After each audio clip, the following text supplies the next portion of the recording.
Awesome. Okay. So it'll be recorded for those who need to know that. And just take good notes, ask questions, but I want you with one good executable idea. At the very end, I'm going to ask you what that one thing is. One thing you're going to change to make money. That's it. All right, let me get into it. Enough of that. I don't like to play around too much. I got to look for my screen share. Screen share it is. I'm going to also make sure I can see some faces, and I also want to make sure, if you give me 1 second, I pull down my chat box. There we go. All right, screen's live. There's my contact information. It'll be there at the very end as well, but I don't like to talk about me. Let's get into stuff about what we're doing. And if actually I had my slide share up properly, it should display good. 5 strategies. Now you're going to really get more than 5, right? So 5 core. There's going to be some nuggets I always throw in. There's a free, nice giveaway at the very end for those of you that struggle with some step-by-step stuff. I always like to give back. So here we go. One of the things I have to start off with, because I think we struggle a lot with consistency and discipline sometimes in our business. We chase a lot of fires. Right now we're fighting multiple offers. And, the one thing I learned, though, that has to be consistent is the difference between being proactive and reactive in our business. I know that because early on when I started my career, I learned it the first year. I was young, 1988. I was probably 19 years old or so. Wore a gold jacket.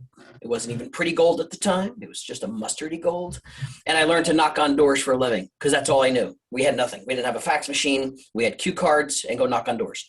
But what I learned is that worked. Like, people actually opened the door, talked to me at some point in time. Did I love it? No, I really didn't like it, but I had no other choice. But what I did learn is when I got back to the office, there were some people that said, "Hey, Jeff, you got to sign up for floor time." And I'm like, "Okay, well, what's floor time about?" And they're like, "Well, you got to answer the phones and hope for leads." And I learned real quick what floor time was. But then I said to this group of gentlemen that were sitting there answering the phones, I said, "That's great if you get some leads that come in. That's like a bonus. But what do you do if the phone doesn't ring?" And they looked at me and they said, "Well, you sign up for another day and hope for the best." And then I walked away going, as a small young business guy, I said, how do you ever run a business by hoping something happens?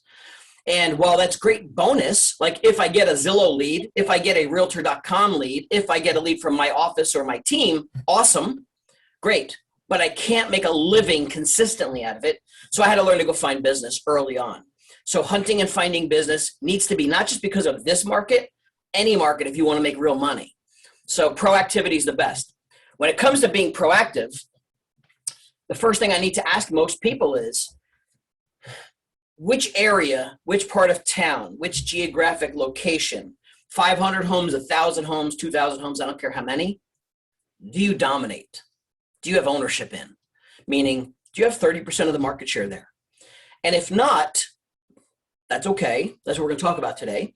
If you do, what I try and teach people all the time in a lot of our one-on-one coaching stuff is, how do we duplicate that process and do it somewhere else and then duplicate it again?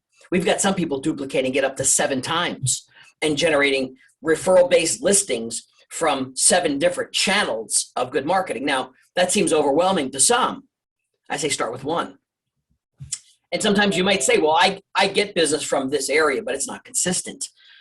I know we're willing to go many distances for real estate business. I'm not saying you stop that. If you got a listing you want to take 40 minutes away or an hour away, and it's worthy for you to do that, you go do it.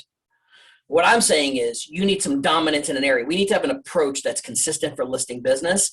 And it really has to start with, like, how big of a piece of the pie do you have? Because when you start to really look at things and understanding your numbers, sometimes you don't have the dominance you want. So here's my sports perspective of owning and dominating a particular market. It's this. I treat a good farm area like a feeder program in sports. Meaning, if I want to have a really good college program for lacrosse or football, I need to have a really good feeder program coming up from the high school level. And if I want a good high school program, I got to get the rec and young kids fueling up and trained well so they're good for us to feed into the program. We know feeder programs work. I need a real estate feeder program. One of my favorite, I've had many farm territories that have worked, some that didn't, but the ones that did, many times when I found out, and I'll share with you how to find your numbers in these markets, but what a feeder program for me was, it wasn't even the highest price point that I wanted. Many times it was on the lower price point, but here's what it did for me.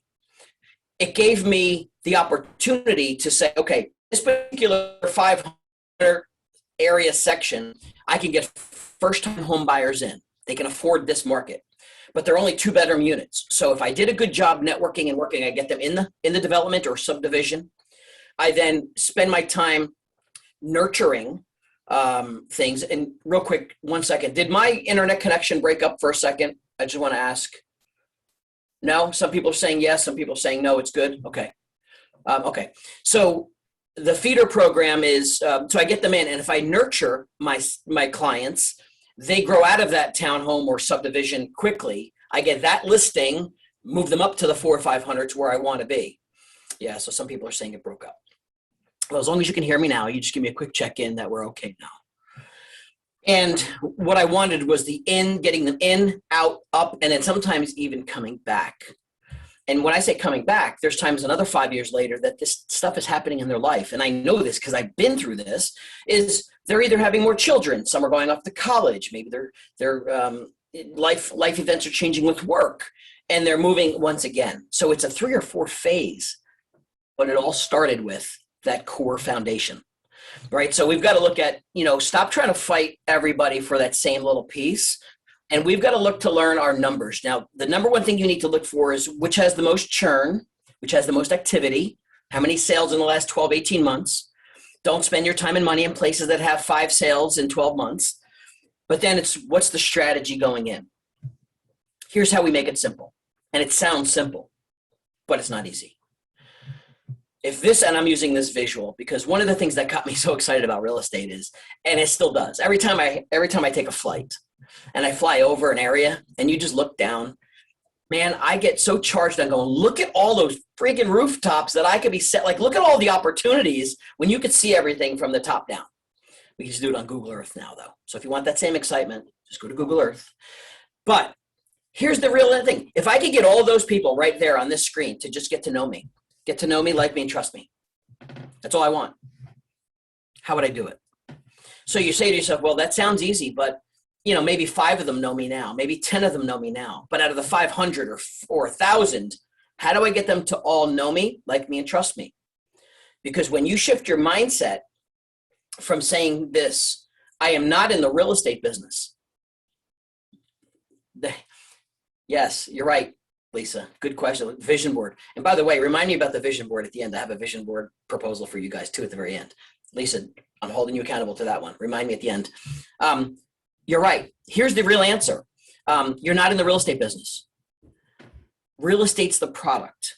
You're in the business of people. 99.9% of the people you get to know, like, and trust live in the homes you want to market and sell and list. So your job is finding people selling trust.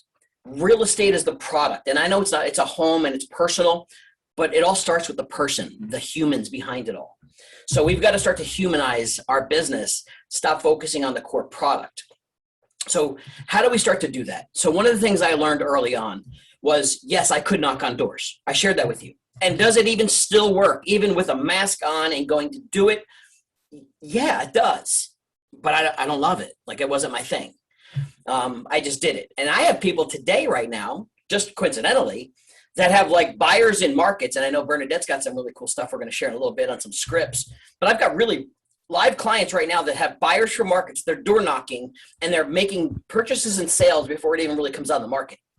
It's amazing, but it's not for everybody. So what is the approach we can take?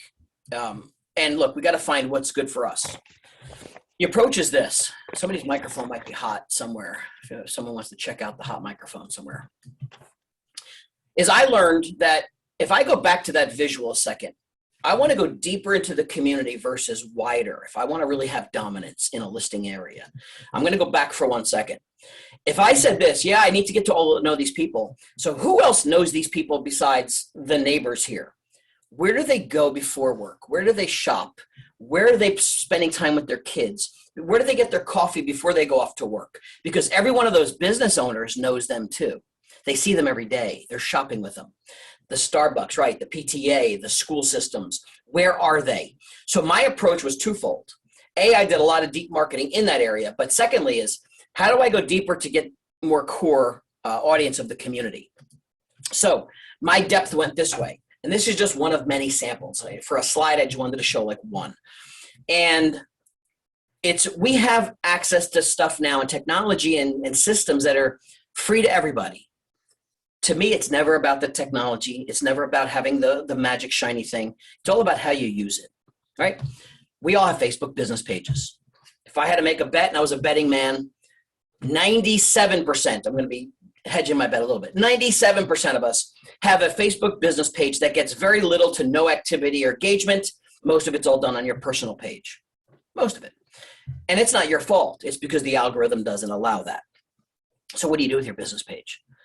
Why not make it a prospecting tool? To me, if I could find an easy way to prospect and get very little rejection, I will do it more, right? I'm okay with rejection. You can tell me no, I'm a big boy, but I like a better approach. Also, if I can give value first and help people with their business before I ever ask for business, it's a win for me too. Give value first before you ask, right? It's the Gary V. Some of you saw I spoke at Gary's event in Miami. It's the jab, jab, jab, right hook, right? You got to give, give, give. The business will flow once people like and trust. So me, if I dropped myself into your market right now, I don't know anybody besides some of you on this call. What would I start with? One of them, I'd create a Facebook business page. I would call it the best of this area. I would call it, we just had a client on a one-on-one coaching call before this call. They're created a place called Shopping in the Town, Shopping in the Area. Here's the approach. Approach some of the business owners.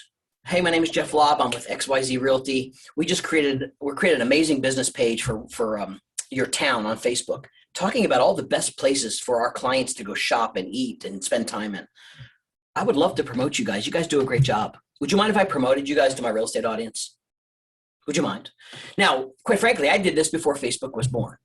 And the real reason I'm doing this is I want to build a relationship with that business owner because I know they know hundreds of my potential customers for referrals. That's how I'm going to get the listings first, is know them first. And secondly, it gives me good content to share on a page. And secondly, I want to tap into this person's network. The very first time, some of you may know this story, the very first time I did this, before Facebook was born, the guy looked at me and said, "That sounds great, but how much?" And I had no answer to that. It wasn't like I had a book that taught me. I just, whatever came out of my face actually made sense that day. So I just said, no, we don't charge for this. We sell a lot of real estate in the area. We just want to be able to share with our real estate clients some great places to go in their community that they live in. And I want to promote you. Would that be okay? Sure. It's almost like, who would say no? And if they say no, move on. But now I get to promote. Now I get to do a little video. Now I get to do a little photo thing. I get to do a snapshot or a spotlight on that video. The business owners love me. I get good content. And when I push it out to social and my network, I am the local expert, which is what we should be. So I solve a lot of problems. But I'll tell you what, when my clients are going through getting their coffee, getting their bagels, sitting in the dance studio while their kids are dancing and the parents are all talking, my name is buzzing throughout because they're promoting me. So I had my own sales force, if you will. You can do this anytime. So it's about what you do with these content ideas. I could probably spend an hour here. I'm not, but this is the strategy. When you look at a site like, this is just an example, all Marblehead. They're up in the New England area. They've got 17,000 people on this page. It's not necessarily about real estate, although it gets drizzled in. Full transparency. You're saying you're a real estate agent that runs the page. You're not hiding, but it's all about community, all about people. Highlight people, the business will come to you before they get ready to list. All right. How we doing, Bernadette? Good? All right. So I love this slide. This used to be me. Full transparency. This isn't one of my photos of mine, but this used to be me. I want to talk about how important your data is and how important a contact is. And in the chat, if you seem to run a little scattered in your day and have stuff written down on notebooks, sticky notes, and all these places that do not end up in your database, I want to know who you are. And just be honest, be transparent. Just be like, it's me, I got it. Because I'm telling you it was me. I'm okay to tell you that. Right? So here's the reality. Here's something I learned myself. We only grow when we learn. I was doing a private mastermind in Miami, Florida. We were talking at a higher level of teams that knew their numbers. How much was the average cost of my Facebook lead? How much was the average cost of my Zillow lead? Like we were strategizing. It was crazy. But then this simple question came up and I said, we're all talking about leads. I want to talk about people for a second. What's the value of a contact? And if you saw the faces on them, like all these smart people are like, what do you mean? I'm like a contact, like someone I just met. I got their business card. I'm digging for a business card. I got their business card, whatever their name is. I met them, had coffee, but they're not ready to buy or sell. We didn't even talk about that yet. What's the value of the person? The one person on the sticky note. It didn't end up in my database. It didn't go anywhere. What's the value of that? And they're like, well, how do we figure that out? Because I have lost contacts. I have lost people I've written stuff down on. I have found them under my floor mats, between the cracks of my seats in my car. I have found stuff that just went rogue. So I'm going to put a value to it. And I want your help because I want you to think about this. The most important thing you have right now, besides relationships with people, is at least their information, meaning name, email address, and phone number. More importantly, probably even email address. Their personal email address, I believe, is more valuable than their phone number today. And here's why. It's because that is the only mechanism that we have available to us to be able to target those people via email, via online marketing, how we can drop ads in front of them, because their personal email address is what finds them online. It's what they use for their shopping. It's what they use for their credit cards. It's what they use for their banking. It's what they use for all their search activities, which is what all these data companies focus on, is their email address. So let's go down this path, the value of a contact. So I'm going to ask you this question. Let me see if I have this slide. Okay, yeah, I got one slide before. I have a sample in case I get no activity here, but I know you guys are going to share with me. So here's how we find out the value of one contact. In your personal world, it's your number, not mine. You got to make it up. How many contacts do you think you need to acquire to be able to sell one of those contacts or someone that they know a home in 1 year? So let's think about it again. How many contacts, not leads, right? Okay, so send in your numbers. How many contacts? And it's a variable. It could be 100, it could be 50, it could be 200. You come up with a number. If I met 200 new people, if I met 100 new people and they're in my database, in my email list, and I nurture relationships, how many of them will I sell one home in 1 year? 50, 100. And I'll use the average of your numbers. They're going to be yours.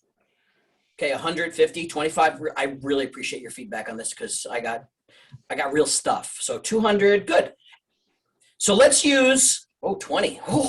20 people turn to a sale. I like that. That's aggressive. All right, I'm going to use 100. Looks like 100's trending. 100. Now, give me your average gross commission check. I don't want to know your personal world of how much you're making, but if you sold a home in your market, gross, into the office, how much is that check? What's that house worth? That one sale. Give that up, and then we're going to do some math. So let's see, what's one sale worth in your markets? And I know we range in market area based on the parts of the area you live in and your sales area. Let's see, 12 grand, 5 grand, 2 grand, or 2 grand might be, I'm not sure if that's dollars or if that's how many people in the database. 6 grand, I'll use your averages. 8, 10, 12, 9, 10. All right, so it looks like I can use an average of about 8 grand right now. So we're gonna use, watch this, get your calculators, kids. Here's where it gets real. Every contact, I'm going to identify this value, one piece of paper, one person. It doesn't end up in my database. What's my cost? What's my loss? So let's do our math. Who's our mathematicians? I'm going to use $8,000 divided by 100 contacts. $8,000 divided by 100 contacts. How much is each contact worth? How much is each contact worth? $80. We super smart. Good. $80. Now, I don't even know if I'm prepared for this today. I brought some cash along. I don't even know how much cash I got on me today. I'm usually not a cash guy. But I could dig up cash. If I took 20, 40, I don't even have $80 on cash on me. But if I took $80 and every one of these didn't end up in my database that I can market to and build relationships with, it would get thrown. It would just be bye-bye. It'd be gone. Who would throw $80 dollars worth of stuff around for every contact you didn't track. Now, I don't even care if you made the numbers $20. Would you take $20 bills and throw them on the ground on a daily basis? Because that's how valuable a contact is. But because they're not a lead, or we classify them as ready to buy right now, we don't hold value to that. Does that change your mindset about thinking about how that works? Because that's the importance of it, right? I'm just looking at my text and I got some chat coming in too. Okay, so that's the value. So you have to understand that. Here's why. We have to treat the data of people, because if we could increase our database from 200 to 400, our business should grow, right? It should grow. And it should grow even tenfold, because now once I get that one person, what we have to do, if we do a good job and learn some strategies from today to get listings, that one person knows also another 100 people too they could refer me to. Remember, here's where people want the secret of listings. There is no secret. Here's the answer. 95% of the top producers I talk to and work with across the country, if I ask them where their listings come from, it comes from referrals. It's not coming from an inbound lead per se. Some of them they'll convert to a lead, maybe, but most are referrals. Where do referrals come from? Relationships from the past. Business done, people they know that they know. So that's the game that we have to play a little bit stronger. But because we don't see that Amazon effect of like it's right now business, we don't chase it because we like that. I want it now, right? So this was my example. Actually, I couldn't have probably picked it out even better. This was my guess of the averages was $8,000. Look at that magic, right? It's pretty darn good if I put a bet on this one. It was $80. But look, the sticky notes, the business cards, you could look around your desk or your car right now and find contacts, see them as dollars sitting there. Please. That is the absolute way to focus on that. Looking at chat. Good. Moving along. Now, some of you might say, all right, Jeff, I need some help here too. Let me put some of my cash away before my kids and wife come in and take it. Doesn't last long, does it? So then we've got some ideas here too. And if I looked at my farm area and said, okay, I'm making a commitment of discipline. I need to at least have one area of dominance. How do I get more of those people's information? How do I get? So while we can do our postcard marketing, we can do our email marketing. How do we get their email addresses? How do we get their phone numbers? Tax records will only give you typically just the names and the address of people. So not a secret, not a new technology, but for a long time, skip tracing has been a technology that's been used by investors for many, many years. And it's simply, if I found a vacant home, I wanted to find out who I can call. You hired a company to go find the name and phone number so I can call and make an investment proposal. Skip tracing is very simple right now. It's very easy. We don't want to get into doing it, but there's companies that do it very inexpensively. However, I have to make this really clear. Data is not perfect. It never will be. Because remember, data is only good as the information that was put into it at some point in time, and things change. We get more of it sometimes and data gets confused. And here's why I say that. The simple strategies we talk about right now, I have had people do and still do. And then there's always the ones that want to find the negative side of things in life and say, hey, Jeff, I skip traced these 500 homes, but the first 30% I called were wrong numbers and bad emails. Okay. How many of them were good? Well, I got, another 30% that turned out to be okay. Okay. So when you started out this morning and you had 0 in your whole farm area, now you got 30% of an email address or a phone number for them. Is that better than where you started? Like, I get it's not all going to be good. I get it might be a little frustrating getting some data. Some of it will give you back the phone number and cell phone numbers of not only the adult in the house, but all the kids too, because that's how it pulls data. So what? Getting people's information sometimes when you have nothing and you can get something is at least an opportunity to introduce yourself.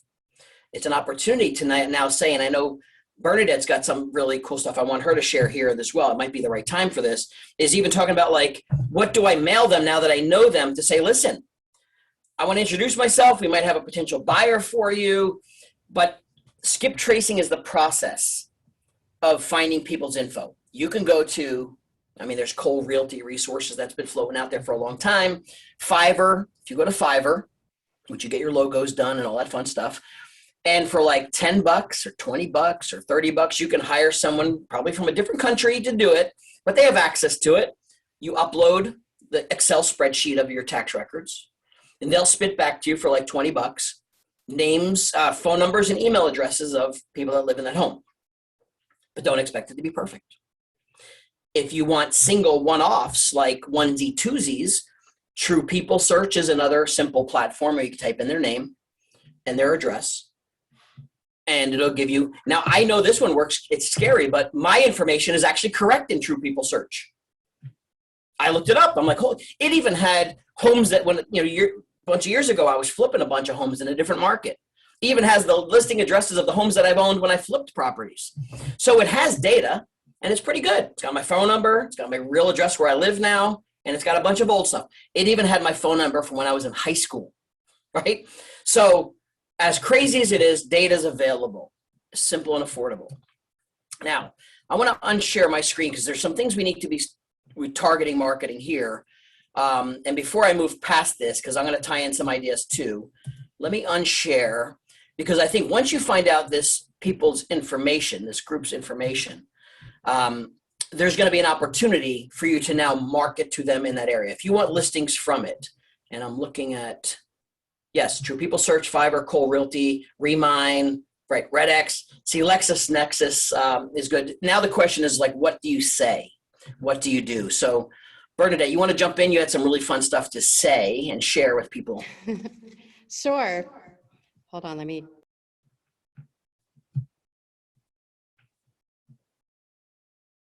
Oh, let's see, you there? Got you. Got it. We're having a little issue getting it unmuted, but I got it. Okay, yeah, you're good. I can hear you. Yep. Okay, awesome. So we've had some things that we've been working, like doing with the agents that have worked really well. Some of those things are, let me share my screen. I just have a quick script that we used. And Jeff's been talking about how important it is to engage with people, relationships. A lot of times as agents, we're looking for the person that wants to buy or sell now, and you're throwing away the 80 bucks and you're throwing away the 100 people that they could refer to you. Or like, so we want to make sure like you're building relationship.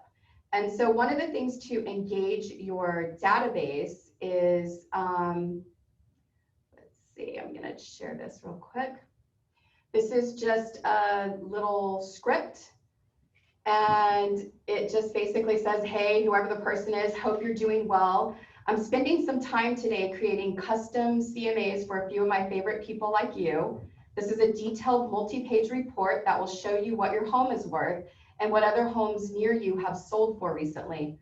Normally, I only do these if someone's selling their home, but I decided that getting a report like this would be valuable even if you aren't. Do you want one for your home? So most of our agents that sent this text out got, like the very first person that sent it out, he got 5 out of 6. He only sent 6 texts. One of those people had no idea they had that much equity in their home. They're using it to buy an investment property now. So it opens the conversation, but the bulk of the people said, yeah, tell me what it's worth, because they're hearing what's going on in the market. And what that does is it gives you the window to open up the conversation, start talking to them about, what's happening in the market. So I have another one. This is done in Canva. I think Jeff's going to be talking about Canva.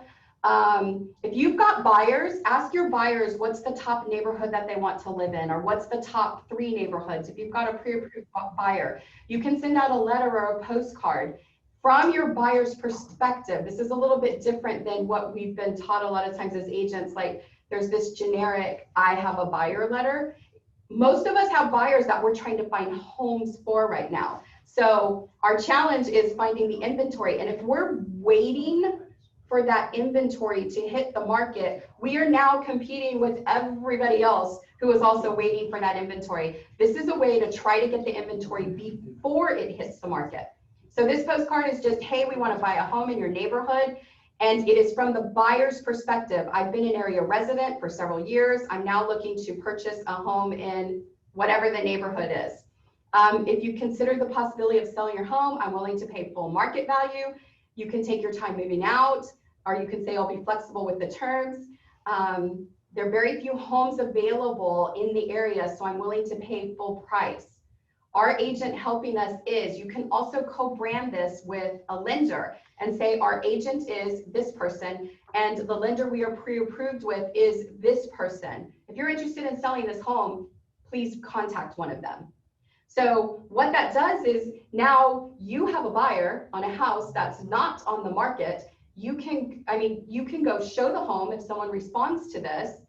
You may be able to sell the home, but if it's not the one for your buyer, what do you potentially have? You potentially have a listing. There are a lot of spins right now that we can put on this type of marketing. If you wrote an offer and there were multiple offers, you can say my client, was competing against multiple offers. And, if you want to sell your home, there are several other buyers who didn't get that home, including mine, reach out to me. If you had a listing, you can say, I had a listing in this neighborhood. We had 20 offers. There's 19 more people that want to buy in this neighborhood. If you want to sell, reach out to me. So make sure, I want to advise any marketing, anything that we're talking about, make sure you run it by your broker, have it approved through your broker. But this is just something that we created in Canva. Get creative. We know what's happening because we're the ones writing the offers. The general public doesn't necessarily know. We're the experts. We need to be the ones that are telling everybody what is happening in the market. So Jeff, I'm gonna turn it back over to you. No, thank you. That was awesome. I knew that was really a good time for that. I know everyone's looking for the script. There's one or two people asking if we could put that script either back up on the screen, or maybe we can do is maybe screenshot it and maybe add it as a JPEG or a photo in the chat too. Maybe that might be an option. Yeah, I'll take care of that right now.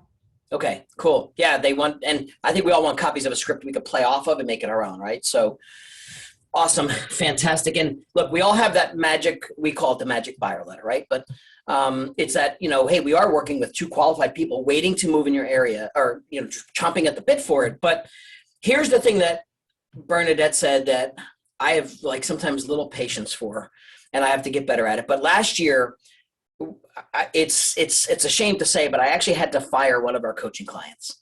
And I hate to do that. It kills me to do that. But what would happen is, when you have opportunities, like people that are buyers that are waiting and waiting and waiting, every time we'd get on a call and we'd have the conversation about, do you know where they want to live? Yes. Do they want specifically an area? Yes. Well, what are we waiting for? We have to, if you see I don't know if you can see over my shoulder a little bit, my little whiteboard of my word of the year. My word of the year is the word stop, which might seem negative in some cases. I make it positive. It's stop waiting. We can't wait. Why would he not go out and at least offer and prospect a little bit for these buyers that want to live in that neighborhood? We're waiting. And I said, you can't wait. That's that proactive approach. Stop waiting, stop making excuses, stop working with people who don't want to do the work. So in this case, after 6 months, he just didn't want to do anything proactive. We just couldn't, we were saying the same thing over and over again. So here's an opportunity where the demand is strong. It's the strongest prospecting opportunity right now is to go after this potential business, because let's face it, they are going to list with somebody eventually. You just need to know who they are before to at least have a foot in the game. So let me reshare my screen and let's get back into that as well. So here we go back to, so I want to kind of evolve that, that thought process of, we've got some people's email addresses. We've got their focus of where we want to spend our time and money. And two things could happen. Once you have their email address, it at least allows you the opportunity to do what we call sphere-based marketing, meaning I could take that list of people. It could be people that don't know me that well either. But based on that email address, as we mentioned, it allows me to target the people in an area or a territory, if you will, or a town or a county, whether it be through Facebook ads as a custom audience. Even Google ads can be done that way too. Google ads has a platform where you can create what's called a custom audience. And even on the right-hand side, which we'll talk about in a second, but even a platform like AdWorks can allow you to drop ads in front of just those people. I mean, think about it. What technology is amazing, but if we don't know how to leverage it in some ways, the problem with retargeting sometimes, or any type of targeting the audience, a custom audience, just because someone doesn't pick up the phone and call you and say, I want to list my home, doesn't mean it's not working. What it means is, like, if you put up the billboard and spent $1,000 a month on a billboard, which some of our clients do, it's not meant for the phone to ring, but it supports the mentality of, you're the expert, I see you all the time, if I'm ready to do something, I might call you. It puts you in the game. So by having that email address. Now, when it comes to sending the direct mail, some of the systems and technology is getting a little smarter too. And while some of you might use like a quantum digital that can pick the specific streets now, you don't have to do a buckshot approach. That's one option. Real mailers is potentially another option for you, realmailers.com. This allows you to use their site for mailing, leveraging some of the data features, meaning if I wanted to select my farm area and I only want homes that are worth between 200,000 and 400,000, that have a minimum of 3 bedrooms and haven't sold since 2015, it will figure out all those homes and show you on a map which ones qualify for that criteria. And then you could mail through that platform just to those homes. So if you had a strategy that said, or a buyer that's, hey, or maybe you have a group of buyers that wants only something over 400 that meets 4 bedroom minimums, you could target just those homes with mailers, so your cost structure is a lot more efficient and it's not going to homes that are less than that. So realmailers.com is an option for you to do some filtering of that data. Pricing is probably about the same as most outbound marketing, but it's turnkey marketing using their data, their list. Just some thoughts. The other thing I want to chat about is the retargeting. And by now, you've been retargeted so much right now, especially if you're shoppers. Like if you guys are Amazon crazy and you're shopping for stuff, and you know darn well that stuff's popping up all over the place for the next 6 months of your life, because that's what retargeting does. Problem with it is, we sometimes don't understand a way to take it outside the box. And I'm going to give you an idea. I think with a company, I usually the stuff that I work with, I use so I could talk about it, but I don't care what platform you use. I happen to use AdWorks for two different parts. It'll retarget my clients. So I have a good example is I speak for associations, right? I speak for groups and people. So if I can get the marketing email addresses of other associations or of other potential clients, I can import that email list in. It will drop my ad in front of just them all year long. Now, do I expect it to be like, hey, we're looking to hire you, or hey, we're looking to list our home? It's not what it's about. It's about the consistency of branding and marketing, seeing you all the time. Especially, they're not seeing me just on Facebook. They're seeing me on CNN. They're seeing me on ESPN. Like, to me, the value and impact of a potential client seeing my ad on, Yahoo News or the stock market thing, and there's that guy Jeff Lobb again. It looks like I'm spending a boatload of money having advertising targeting just them. That's one approach. But here's my favorite. I told you early on, I don't like to lose listings, right? Because let's face it, we don't win them all. My numbers in most of my prime time of listing were probably 7 out of 10. Meaning if I got 10 listing opportunities, I won about 7, sometimes 8, but I'll use the conservative number of 7. Some we didn't click with, some they were just shopping me for their cousin or their family member and they were just trying to compare. Okay. But that was one thing I always wanted to specialize in. Like, how do I compete? Especially if I'm going into a digital farm area or a marketing area where maybe there is a team or an agent that's doing a good chunk of the business. See, that doesn't shy me away. If I find in my farm area that has a lot of churn and it's a good market because that's where I want to be, if I find someone that's got, 1 out of every 5 sales in there, That doesn't mean I don't go there. That just tells me who I'm competing with, right? Think about my sports analogy. If I'm in the NFL and I'm playing a team next weekend or 2 weekends from now, what am I doing? I'm studying film. I'm watching for all of their weaknesses and strengths. I want to know what they do really well. I want to know what their marketing looks like. And all I want to know is how I'm going to compete respectfully, right? That's it. It's a sport. So I just wanted to make sure I always had one or two up on them. What can I do differently? So here's my nugget for the day on this one. When AdWorks came out with their listing platform, meaning I could take a listing, upload it to their platform, it was marketed on all the major Google sites within a 16-mile radius of the home, and my customer's email address was in there too, so they saw the home being advertised when they were on Amazon or they were on all these sites. Great. But I did approach AdWorks early on and said, hey, I'd like to set up a call. I have some ideas. And I said, I want to use AdWorks to win listings instead of, if I don't have a listing, I can't advertise it. I want to use it to win listings. And here's what I like.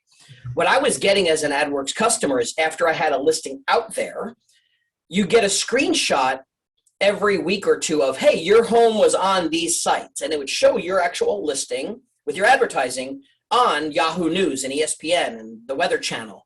I'm like, that's amazing. Can you make that a marketing piece for me? Because I want to go on a listing presentation and say the following.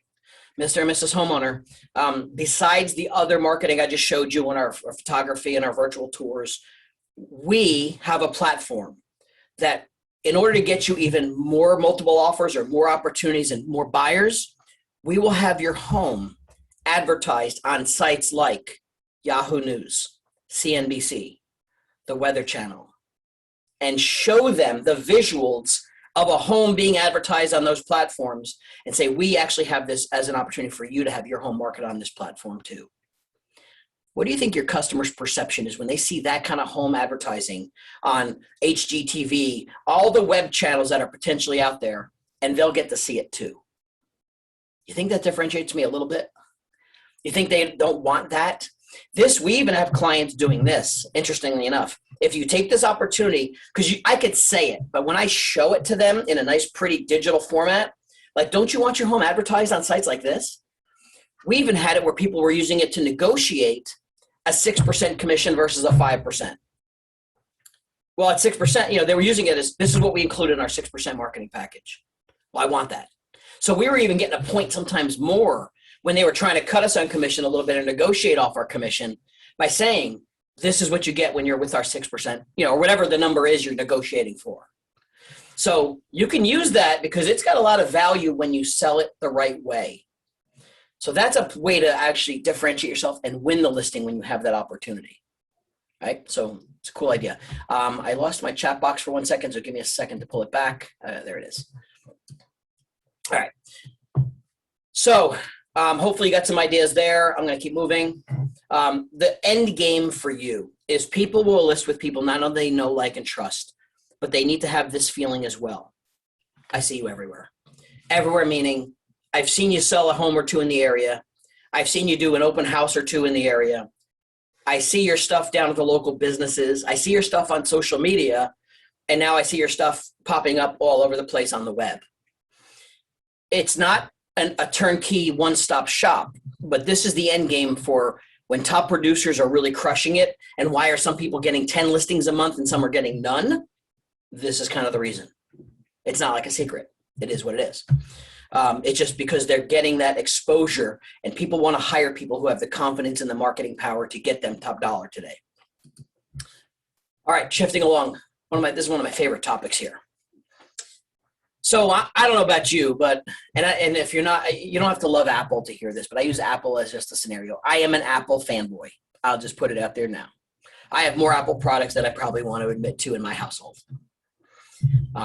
Sometimes my kids don't appreciate it, but it's a little bit of a sickness. That being said, I don't care what platform you like. What I want to prove and share with you is this.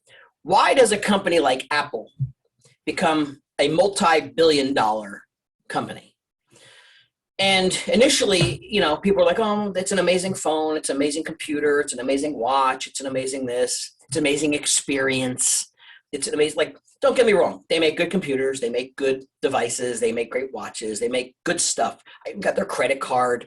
So they've diversified into all these businesses, right?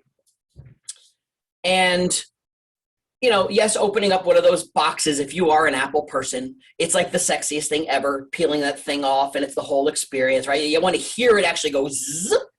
I get it. Like, that's the excitement we get. But the real reason, they created buzz, right? They've created an ecosystem. And I want you to remember this word. They created an ecosystem. And an ecosystem, and think about what they've really done. This is why in general, it's become a bit of an addiction in the social world too. If I want my text messages, I have to go here. If I want my email, I'll go here. If I want my camera, here, video, here, search, here, MLS listings and photos, here. Like, everything's here. All the apps are here. It's forcing me to go here. I pay my credit card bills through here. So they've created this funnel of value to have all their products sync together. So I use that ecosystem for more than just a phone, a computer, a watch, or whatever it is. It's the ecosystem of value.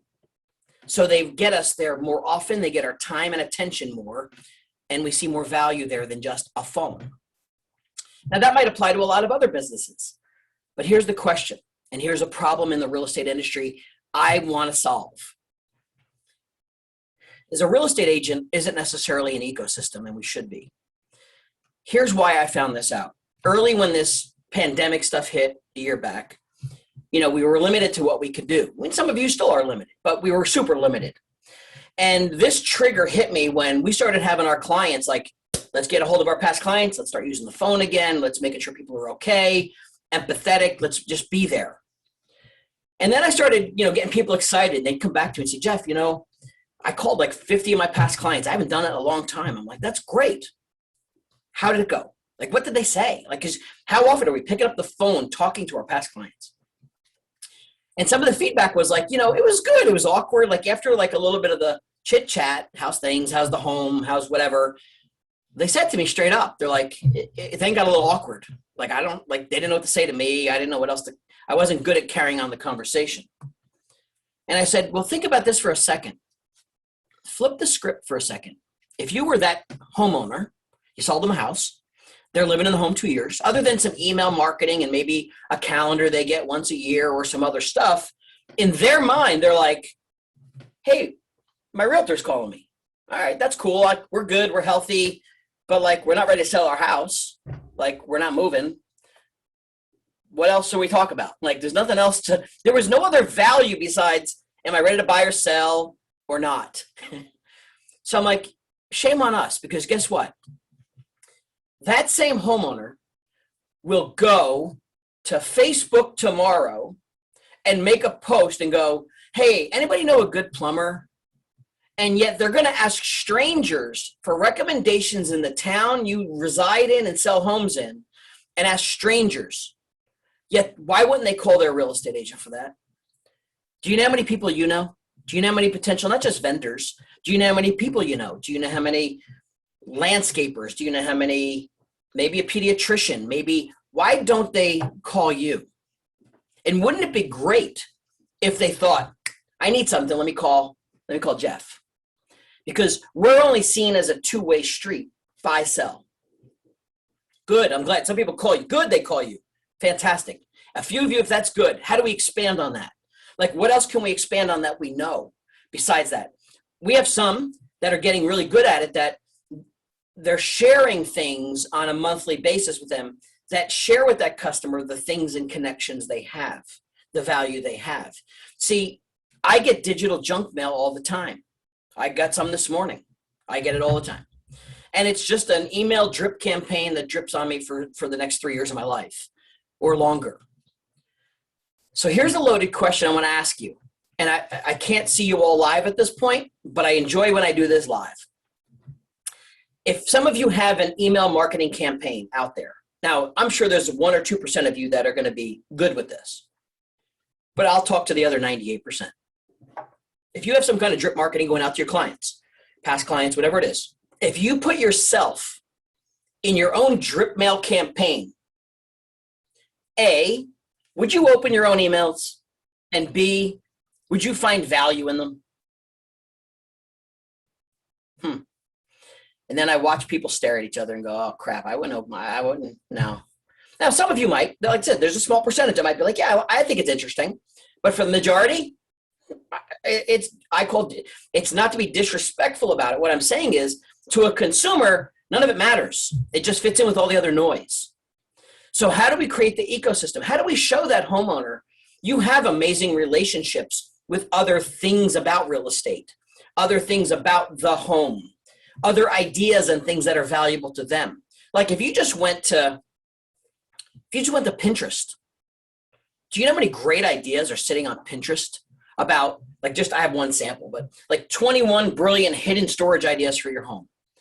Right now I'm in the middle of redoing my rec room in the basement, right? Do you know how many ideas I need for, like, oh my God, that's a great book thing or a great storage idea or a great, I would always be looking for those cool ideas. Or here's a great landscaping idea and a few photos of how to improve some of the value of your landscape or whatever it is.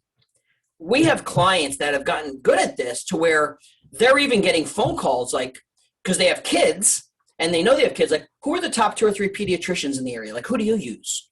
Versus going to Facebook, because here's what happens, and I almost do this publicly. You go to Facebook and make this post. I'm looking for a plumber. 50 people later of, my husband's a plumber, call my neighbor's a plumber, this one's a plumber, that one's a plumber, everyone's a plumber. You've got 50 recommendations. Did that help them figure out who to call? Or did that confuse the hell out of them? Because, oh my God, now I've got to figure out, oh my God, that's my husband. Do I call that one? Or is she going to get mad if I don't call her husband now? Like, it becomes a hot mess. And none of them are vetted. Like, you don't know if they're just, that doesn't mean my husband's good at it or my spouse is good at the thing. Just, I'm recommending them because we need the business. Right. So how does a real estate agent become more of an ecosystem of value and knowledge beyond just buying and selling? That's the strategy. That's the idea. Because remember, you want listings? It comes from those people that have more value time and time again. We all say we want referral business. We all say it. The question is what do we do to really earn it? Not just 6 months, 6 years later down the road, because that's where it comes from. 2 years later, 3 years later, 5 years later, we're tapping into their networks. That's listings. That's where it comes from. All right, I know I'm shifting gears. I'm trying to keep it to, I'll keep it to a 5-hour minimum today. How's that? 5 hours good for y'all? No, I promise. We're gonna get to, this is all good stuff. We're gonna about 15 minutes left at most, maybe 20. So here's something we transitioned from. What did we learn that was working during when we got challenged with shifting ideas during pandemic, post-pandemic? And it comes down to open houses. Some of us were limited. We couldn't do them. Some of us don't like doing them. Some of us say, hey, the house is going to sell so darn quick, I don't need to do one. But I think we miss opportunities. And if you're allowed to do one in real person, in real life, great. If you're not comfortable there, use this idea too. But I would probably use this strategy no matter what time of year, because in order to find listing opportunities, you have to be present more often. And people want to work with people who they see do a really good job with someone else's listing. Like when they see you doing an amazing job with somebody, they're like, oh, that's what I want. That's how you get those phone calls. That's how you build the rapport up to get those listings. So we've had people doing virtual open houses for a while, and then it opened up. Some people are saying right now, though, hey, Jeff, I don't need, it sells in three minutes, 3 days. I get 20 offers and I'm juggling all the offers. I still think you missed the opportunity. If I, now it depends on your rules and your regulations in your town and state, and of course your brokerage. If I could plan it in a perfect world, what I would tell my customer is I would use it strategically. Mr. and Mrs. Homeowner, in order to get the most activity, the fastest, and to get the most buzz about the house, if I had the ability to do a coming soon, if it's available, I might do it on a Thursday. In a perfect world, use your own discretion of how you could do this in your own world. And then say, first showings will be at our open house at 12 o'clock on Saturday through 4 o'clock. Let them stack showings all day on Saturday. But what I get to do is an open house. So I potentially get 5, 6, 7, 8 new people coming through my door that aren't using a real estate agent that I can get to network with and talk to, right? That's my job. I get to advertise more. Remember, if you want listings, I still get to put 5 or 6 signs out on that town for that day. That gives me a lot of exposure.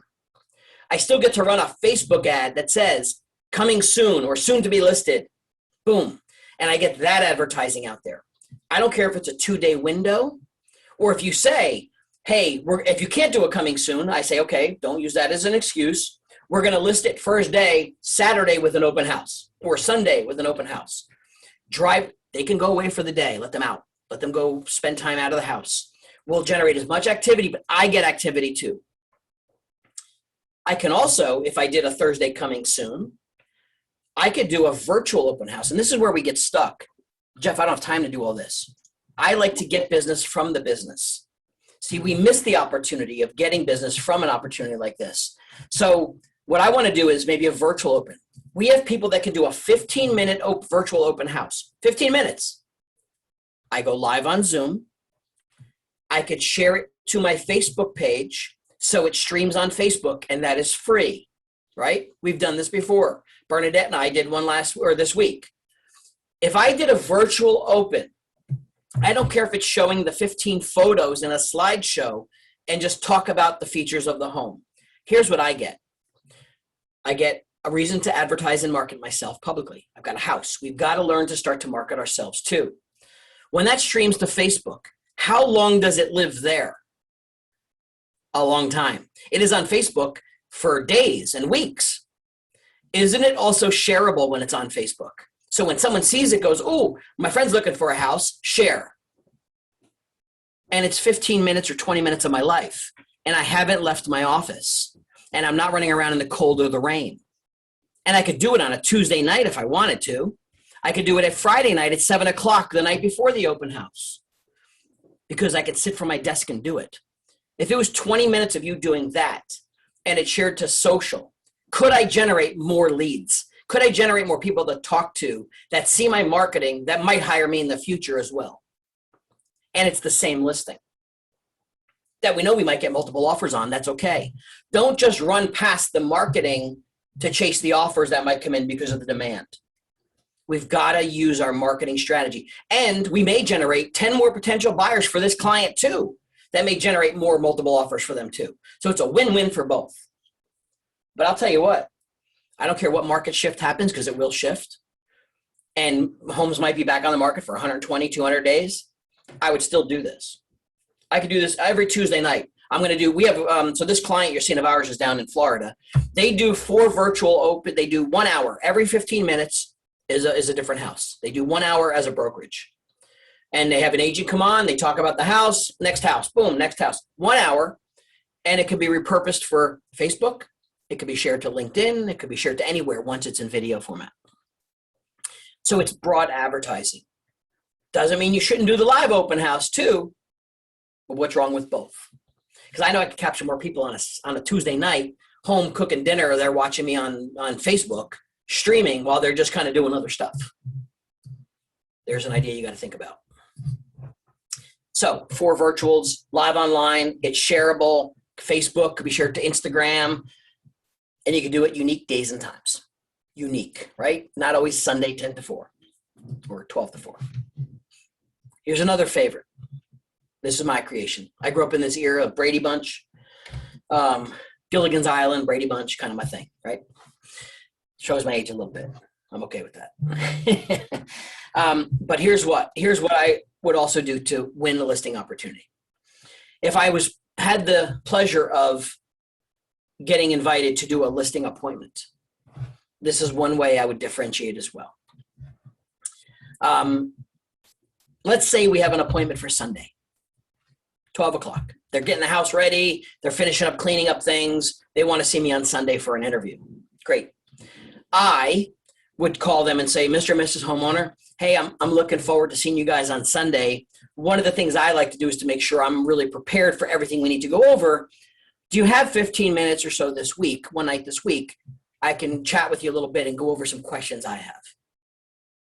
Sure. Great. I'll send you my Zoom link, maybe 6 or 7 o'clock at night if that works for you. I send a Zoom link. Now, for that 7 o'clock meeting on Thursday night, I invite my team to the Zoom call. And you might say right now, hey, Jeff, I don't have a team. I'm by myself. And I'm going to answer with, no, you do have a team. I'm going to show you. If you have a mortgage partner, if you have a title partner, if you have a photographer that does the photography of your homes, they're your team. And what I would do is, hey, I need you guys I need any one of you three or all three of you for 5 minutes of your time. Can you jump on my Zoom call for 5 minutes at 7 o'clock? If I got one of them or two of them or a buyer's agent or an admin or somebody, I then pick up the phone. I get on my Zoom call. Hey, it's Jeff Lobb. Finally, great to put the name to the face. It's always good before we get to meet each other. I have a few questions for you about our appointment Sunday. But real quick, I wanted to introduce you to my team because they won't be able to be with me on Sunday. Here's my mortgage partner, Mary. She's the one that'll be pre-approving all of the buyers that come through the home, making sure they got their financing in order, making sure everything's prepped so they can afford your home. And if you had any finance questions about your purchase, I'd love for you guys to chat offline. She's a great loan officer. My photographer's here as well. My photographer's the one that'll shoot not only video of your home, help you stage the home, get the photos done. He does a great job, but I wanted you to also meet him real quick. He'd be the one doing all that work once we get the home on the market. I'm making assumptives that I already got this listing. But secondly, when we're done and I spend 15 minutes, and they can tap out now, good, 3 minutes, bye-bye, go. How do you think this homeowner feels when they get off the call? Like, holy crap, this freaking guy's got a whole, like he's got the entourage. And even if I don't have an entourage. But if I could pull that off and win I want them sold on me before I get there. That's the real answer. I want them like, wow, this guy. Meanwhile, let's face it, sometimes our competition's going in fumbling with papers, a folder, a binder, and they're just babbling, right? Or I'm the biggest, I'm the best, whatever. I want to make sure, because guess what? Because I've learned this little technology thing is great for connecting people, I really can't bring all these people with me on a Sunday appointment. Why should I not highlight the power of influence I have before I meet them? It takes a little practice, but I bet you it'll help you win those listings. I don't like to lose them. All right. The other couple quick ideas. I get some people giving me objections or excuses about networking with people because we were taken away from, let's say, live events. And even if we learn that some of these people don't want to meet in person much anymore because it's now convenient to meet. So here's the objection. Jeff, I want to join my BNI group, but there's no place for me because they already have a real estate agent. Okay. Jeff, the BNI group I belong to no longer wants to meet in person. They think it's more convenient to stay at home. Okay. Great. If you can't get into one, create your own. Why can't I get 8 or 10 different business owners that are looking to generate more referral business for their own business that I can network with at 8 o'clock in the morning on Zoom for 30 minutes and have my cup of coffee with them once a week and work on how do we share ideas and get to know each other? What's the cost of that now? Do I have to pay for breakfast? Do I have to drive 35 minutes out of my way in traffic? It's right here. If you make the commitment to share with 8 other people, 10 other people, and genuinely, like your financial advisor that deals with people in real estate, what good accountant needs more business potentially or more corporate business? Who should I be networking with? Why not create your own? Because now more people are used to doing this. And if you make it short and sweet, like 30 minutes, bring your cup of coffee, hang out before work starts and everything blows up, why can't you network with yourself? We have people creating networks that are also very personal. One of our real estate agents had a baby. They got the Moms Club going right now. It's actually way bigger than 8. I think they got 20 some odd moms that pop on and they're swapping war stories of who was up all night, who was doing, but you know what? It doesn't always have to be about real estate. 20 moms getting together, commonly bonding about stuff. And I happen to be in real estate. Do you know how much business that could potentially be for networking and other referrals for business? Once you have that common connection and also an outlet to connect with other like people, it all works. So why not make it virtual if you have to, right? I'm all about people to people, but there's going to be some things that are just more convenient and at no cost to do more organically this way. Okay, one of the last 2 things, this is kind of a fun newbie thing, and then I got one giveaway for you, and I'll wrap up our session. So the one common problem we've seen in the business, this was a product platform created by someone I knew that grew a big business, sold and got acquired to a large company, and decided I want to solve this problem in the marketing space. It's called HighNote. HighNote is a platform that solves this problem. If I wanted to send somebody a pre-listing package or some information before I met with you, a lot of what they would do is either here's an email with a link to a Word doc, here's a link to a YouTube video, and here's a marketing piece, and here's a sample of the contract. But it's all links in an email. Nothing sexy about it. So what we found is HighNote came out and said, hey, we want to solve that problem by creating one pretty branded page that is still one link. It's one shareable link. But on that page, you will be able to deliver content all themed together. So if I wanted to put a PDF document about, here's a sample agreement, here's a video about why my company, here's some of the marketing we do, here's a whatever, any link is like a la carte menu. This is a sample of one broken up into 2 pages here. But you make it your brand, and now I share just one link with the customer saying, hey, I would love for you to take a look at some of the stuff before we get a chance to meet. And what's nice is they can click on what interests them most, and you get to see all the data of what they clicked on, how many times they've clicked on it. So if I have an appointment with somebody and I see they clicked on my listing presentation 3 times and they've opened up the contract twice, I know what they were thinking. I know where their questions may be. So here's another example. Here's another, so you can create another one that says, this is my listing presentation. Here's and this is from the Bay Area. This gentleman that created this came from San Francisco market. This is a link to their website about all things about their property. Here's the JPEG photo of their office and why their office is productive. This is their interior design team. You can put your mortgage partner's information there. Here's a video of what a walkthrough listing looks like in the video we do. So you can put whatever you want. A la carte, you create it, you get the one link, you share the link, and you get all the data. So it's a sexy way to deliver marketing without all the hassles of email links and drama. So here's the true story about this. When I found out, Mark's the co-founder of this, he created, I knew Mark from when he built Climb. I had him on stage at Inman actually, so it was kind of interesting. We knew each other that way. And I said to him, I go, dude, I didn't know you created this. He goes, oh yeah, we had this problem in San Francisco. I built this from scratch. So I went on the website to get a demo. And it said I had to join the waiting list for a demo. It was like 400 people deep for the waiting list. Now, if you remember, I showed you my little sign back here. Stop waiting. I don't like to wait for anything. So I called him. I'm like, dude, I want to see this thing now. Like, I think I can use this for my own business first. I said, do I have to join your freaking waiting list? He started laughing. I said, well, help me understand this. Why is there a waiting list? Is it like, are you pre-launch? Like, did you launch it yet? And you're just trying to get, he's like, no. He goes, we just believe that I don't want people signing up for something that they're never going to use. They sign up and they never even log into the damn thing. So we want to show it to people so they really know what they can do with it. So at least if they join, they can use it effectively. I said, all right, but are you going to set me up for like some $3,000 product pitch? Is that why it's like an exclusive? And he's like, no, the thing costs like $400 a year. I went, how much? He goes like, I think I don't quote me on the, I was like $400 for the whole year. I'm like, so what? So how do I get past this waiting list? So he gave me the demo and I said, all right, look, I have clients that want to use this probably, but can I skip the waiting list? He said, Jeff, anybody you send to me by email as an introduction to me personally, you will skip the waiting list. I will handle them personally. I said, deal. I'll use my influence a little bit there. So I said, look, it's not for everybody, but I just don't like to wait for stuff that I want to use now. And I know everybody's not going to use this. That's okay, because to me, it's differentiation. Is there a way to see these actual links? Oh, you mean on this slide deck here?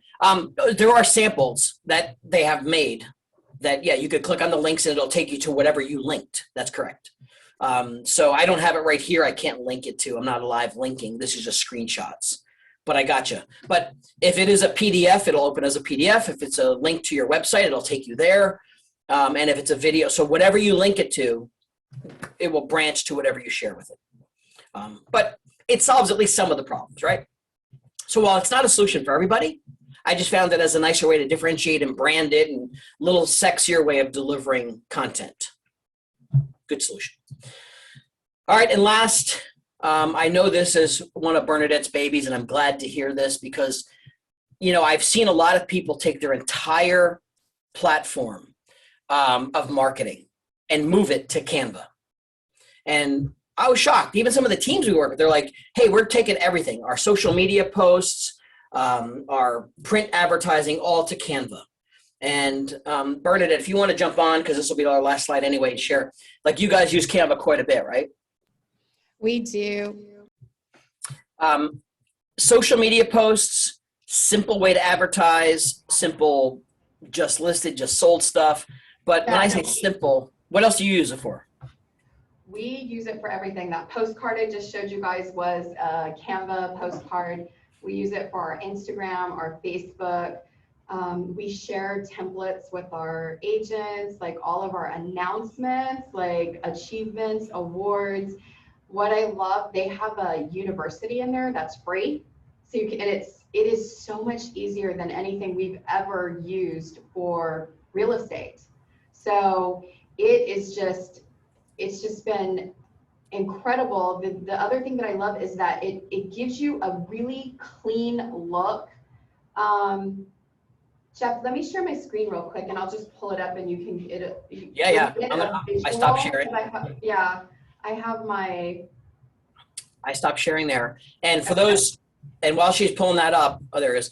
I have a free giveaway on Canva right after this. So if you're hanging tough, just give us till we're done and I'll give you a free giveaway on Canva. So you can see like the color scheme, it just gives you a clean, these are just things that we've created for all sorts of stuff, postcards, but these are like some of our templates, but everything is all color branded, all in the same color family, and it just looks really clean. So when you start posting from here on your social media, you can set your color templates and it'll just give it just a more professional and clean look. And there are real estate templates for pretty much everything. Like if I type in real estate, it's going to give me flyers, just listed, just sold. They actually have custom things that you can use in there. The artwork is in there. So I just wanted to show you that because you can like really see like how, like the image that it gives and the color and the uniformity. So it just looks a lot more professional than, some of the things that you see out there. Right. Yeah, I think it's great. I think, and if you're really looking to master and sexify, if that's a word, sexify, I like sexify, your listing presentation. We have people putting their listing presentation in there because it's shareable and it's a platform to do that into, and it's, you can share it with your team, you can share it with other people. So let me just go and finish here. So, Canva's great. I know some people are still stuck with Canva. So as just a way of saying thank you, I always want to give back.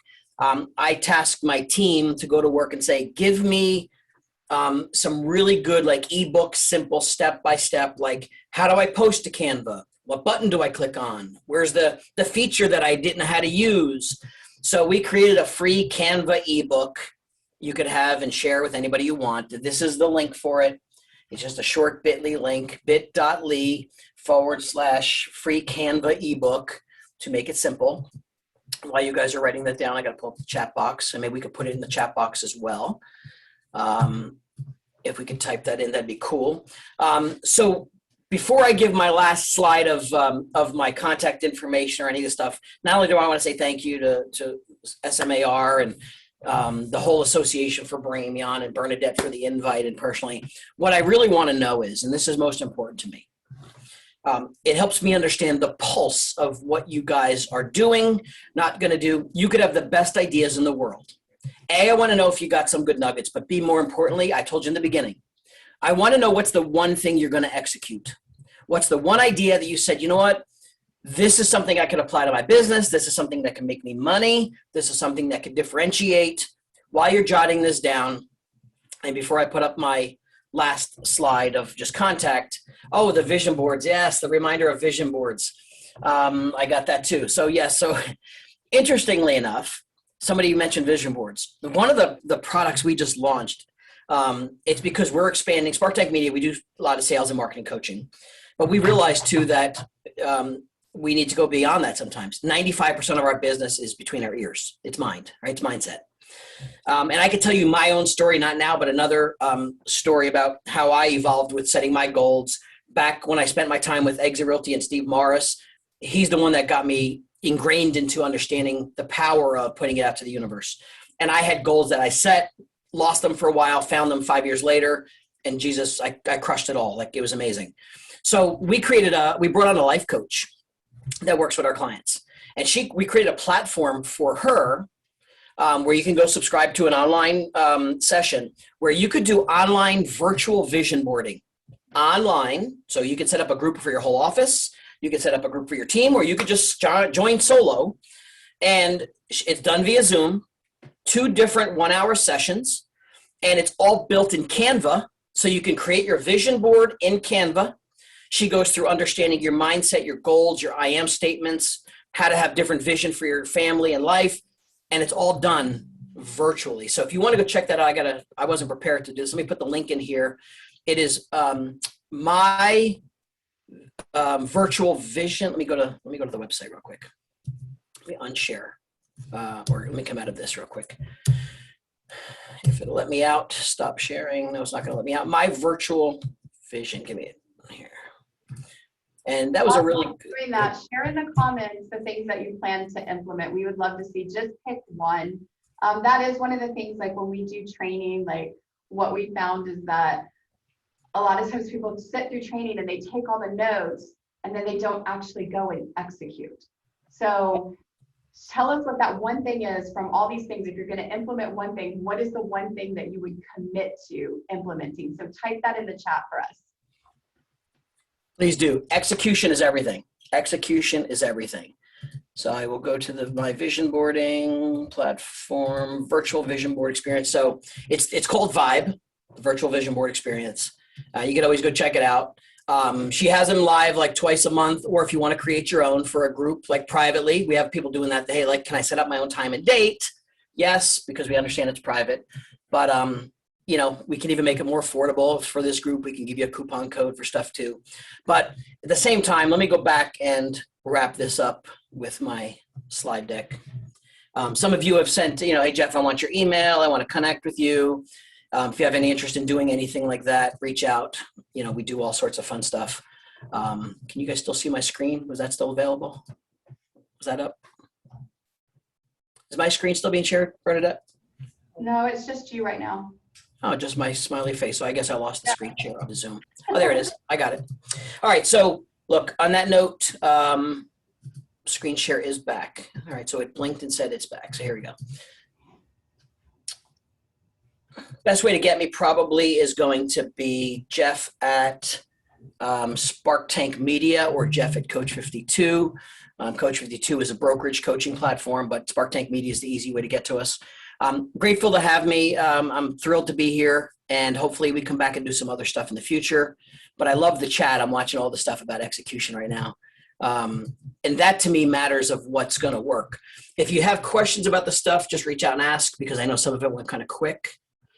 Bernadette, I'll turn this back to you as I'm reading some of these awesome comments. Yeah, I see the chat lighting up too with all the things that targeting. Value. Yeah, please. The ecosystem. Don't forget to be an ecosystem. Don't forget the true. So no, it's not vibe.com. I'll get you the link in here. It's just go to sparktankmedia.com. It's under products. We created a short link for it. I just have to get the short link real quick.